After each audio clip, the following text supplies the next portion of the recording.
नमस्कार, मी पंजाब डक। आज आहे 21 जुलै 2025।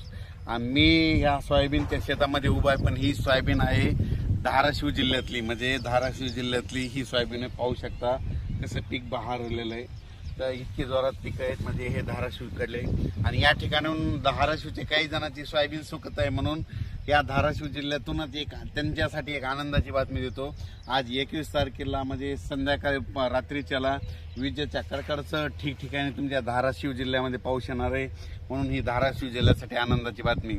लातूर जिल्ह्यात देखील पाऊस येणार आहे, नांदेड जिल्ह्यात देखील येणार आहे, त्याच्यानंतर सोलापूर जिल्ह्यात येणार आहे, अहिल्यानगर येणार आहे, इकडं सांगलीकडे येणार आहे, साताऱ्याकडे संभाजीनगर आहे, जालना जिल्ह्याकडे आज येणार आहे, परभणी जिल्ह्याकडे, बीड जिल्ह्याकडे, त्याच्यानंतर हिंगोली, त्याच्यानंतर बुलढाणा जिल्ह्यात देखील आहे, त्याच्यानंतर जालना, संभाजीनगर, जळगाव जिल्ह्यामध्ये, नाशिक जिल्ह्यामध्ये कोकणात जोरदारच पडणार आहे, म्हणून हे लक्षात येतं। म्हणजे सांगायचं झालं तर 21, 22, 23च्या दरम्यान आता हे जे जिल्हे सांगितले त्या जिल्ह्यात चांगला पाऊस पडणार आहे। म्हणजे ज्या पट्ट्यात पाऊस नव्हता, विशेष म्हणजे धाराशिव जिल्ह्यातले सोयाबीन सुकत आहे तिथं नव्हतं, म्हणून खास धाराशिव जिल्ह्यात हे पीक पद्धती बघू शकता। एवढी मोठी सोयाबीन आलेली या ठिकाणी देखील आज धाराशिव जिल्ह्यात खूप ठिकाणी पाऊस पडणार आहे, या 3 दिवसात पडणार आहे, म्हणून हा अंदाज लक्षात येता। पण त्याच्यानंतर बीड जिल्ह्यात देखील आहे, लातूरकडे आहे, नांदेड आहे, परभणी आहे, हिंगोलीकडे आहे, वाशिमकडे आहे, अकोलाकडे आहे। म्हणजे राज्यात म्हणजे आजपासून ठिकठिकाणी पावसाला सुरुवात होणार आहे। म्हणजे जवळपास जिल्ह्याच्या जवळपास 50% भागात तरी आज बऱ्याच ठिकाणी पाऊस पडेल।